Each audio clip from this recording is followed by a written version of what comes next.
की 2100 रुपये आम्ही पुढच्या अधिवेशनापासून म्हणजे या मार्चच्या अधिवेशनापासून म्हणजे पुढच्या बजेटपासून आम्ही देऊ, मुख्यमंत्र्यांनीच केलेली आहे. संजय राऊत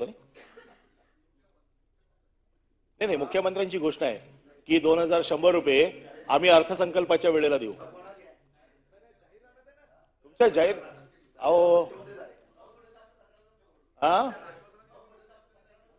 आम्ही 3000 सांगितले होते. मग किमान 2100 जे तुम्ही मान्य केले आहेत ते येणाऱ्या अर्थसंकल्पापासून आपण देणार आहात का? माझे साधे प्रश्न.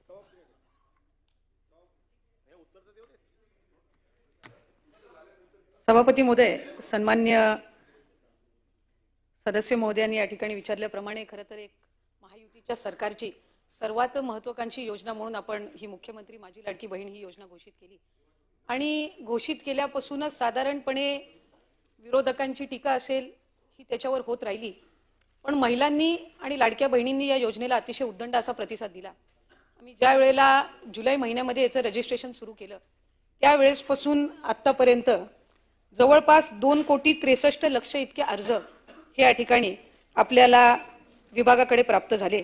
वेगवेगळ्या स्तरावर त्या ठिकाणी रजिस्ट्रेशन ऑनलाईन पद्धतीने करण्यात आलं आणि आपल्या माध्यमातून सभापती महोदय मी सन्मान्य सदस्य महोदयांनी या ठिकाणी माहिती देऊ इच्छिते की साधारणपणे स्क्रुटिनीची जी प्रक्रिया ही ऑगस्ट महिन्यामध्ये आम्ही सुरू केली, कारण 1 जुलैपासून अर्ज भरण्याची प्रक्रिया ही सुरुवात झाली आणि ऑगस्ट महिन्यामध्ये आम्ही स्क्रुटिनीची सुरुवात त्या ठिकाणी करत असताना संजय गांधी निराधार योजनेचा जो डेटा आहे जो आमच्या विभागाला त्या ठिकाणी संबंधित विभागाकडून प्राप्त झाला त्यानुसार 25 ऑगस्ट रोजी आम्हाला जवळपास 1,97,000 सुमारे इतक्या संजय गांधी निराधार योजनेमध्ये लाभ घेत असणाऱ्या भगिनींचा त्या ठिकाणी डेटा प्राप्त झाला.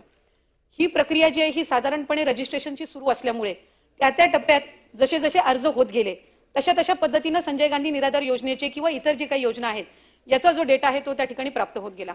जुलै ऑगस्ट महिन्यामध्ये जितके अर्ज प्राप्त झाले त्यानुसार साधारणपणे हे 1,96,000 का 1,97,000 इतका डेटा प्राप्त झाला. तो त्याच वेळेला स्क्रुटिनीमधून आम्ही बाद केला. त्यानंतर सप्टेंबर महिन्यामध्ये जे रजिस्ट्रेशन झालं त्याच्यामध्ये साधारणपणे सप्टेंबर ऑक्टोबर महिन्याचा जवळपास 2,54,000 इतका साधारणपणे संजय गांधी निराधार योजनेचा आम्हाला डेटा प्राप्त झाला. त्याच वेळेला तत्कालीन तशी आम्ही त्या पद्धतीने कारवाई करत गेलो. मधल्या कालावधीमध्ये नोव्हेंबर असेल, ऑक्टोबर असेल, नोव्हेंबर असेल, डिसेंबर असेल या कालावधीमध्ये आचारसंहिता होती आणि त्या आचारसंहितेच्या कालावधीमध्ये स्क्रुटिनीची जी प्रक्रिया आहे ही संपूर्णपणाने त्या ठिकाणी बंद होती. या व्यतिरिक्त सुद्धा प्रत्येक जी स्कीम असते ही स्टँड अलोन स्कीम असते आणि त्यामुळे त्याचा जो डेटा आहे तो आम्ही इतर विभागाकडून मागत असतो. त्याचा डेटा काही आम्ही ऍक्सेस परस्पर करत नसतो. ही कुठलीही योजना आपण संजय गांधी निराधार घेतली किंवा अन्न व नागरी पुरवठ्याची असणारी जी काही आनंदाचा शिधा असेल किंवा इतर जे योजना असतील ह्या सुद्धा इतर विभागाकडून त्याचा जो डेटा आहे हा प्राप्त करून घेत असतात. आपण त्याच्या डेटाचा ऍक्सेस काही परस्पर कुठलाही विभाग एकमेकाच्या डेटाचा ऍक्सेस काही करत नसतं. त्यामुळे जसा जसा डेटा प्राप्त होत गेला त्या पद्धतीनं या ठिकाणी आपण जी संबंधित आहे ती कारवाई करत गेलो. मला आपल्या सभापती महोदय आपल्या माध्यमातून सभागृहातील सदस्यांना सुद्धा या संदर्भातली माहिती द्यायची आहे की लाडक्या बहिणीचा जो GR आपण जुलै महिन्यामध्ये आणि ऑगस्ट महिन्यामध्ये जो काही शासन निर्णय आपण निर्गमित केला त्यात एकाही निकषामध्ये आम्ही आत्ताही निवडणूक झाल्यानंतरही बदल केलेले नाहीत.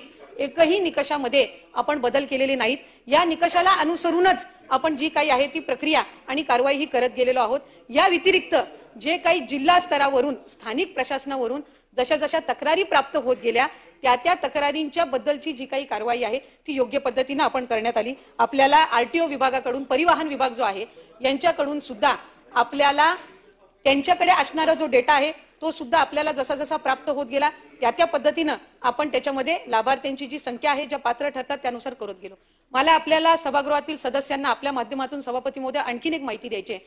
ज्या वेळेला जुलै महिन्यामध्ये या योजनेचं रजिस्ट्रेशन सुरू झालं त्यावेळेला सुमारे 50 लाख महिला अशा होत्या ज्यांचं अकाउंट आधार सीडेड नव्हतं, बँकचं अकाउंट, आणि कुठलाही योजनेचा लाभ देत असताना आधार सीडिंग ही याही योजनेच्या आपल्या निकषामध्ये आपण त्या ठिकाणी ठेवलेली होती.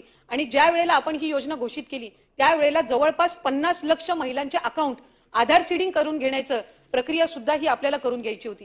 त्यामुळे जसे अकाउंट्स आधार सीडेड होत जातात तशा पद्धतीनं या पात्र महिलांना त्यांच्या खात्यामध्ये हा लाभ जो आहे हा वितरित केला जातो आणि त्यानुसार ही संपूर्ण प्रक्रिया ही सुरू आहे. जशी आम्हाला संबंधित विभागाकडून माहिती येते त्यानुसार आपण करत जातो. दुसरी महत्त्वपूर्ण गोष्ट, ही जी योजना आहे ही 21 ते 65 या वयोगटातील महिलांना आहे. म्हणजे दर महिन्याला जसं 65 वयोगट उलटून ज्या महिला त्या ठिकाणी तो वयोगट पार करतील त्या योजनेच्या निकषातून बाहेर पडणार आहेत. त्याच्यामुळे ती संख्या सुद्धा ही दर महिन्याला अपडेट होत जाणार आहे आणि त्यानुसार जी लाभार्थ्यांची संख्या आहे याच्यामध्ये बदल होणार आहे. दरवेळेला सुमारे नाही म्हटलं तरी आता 1,20,000 इतक्या ज्या महिला आहेत ह्या 65 वयोगटाच्या पुढे गेलेल्या आहेत. त्यामुळे त्या ह्या योजनेमध्ये आता पात्र ठरत नाहीयेत.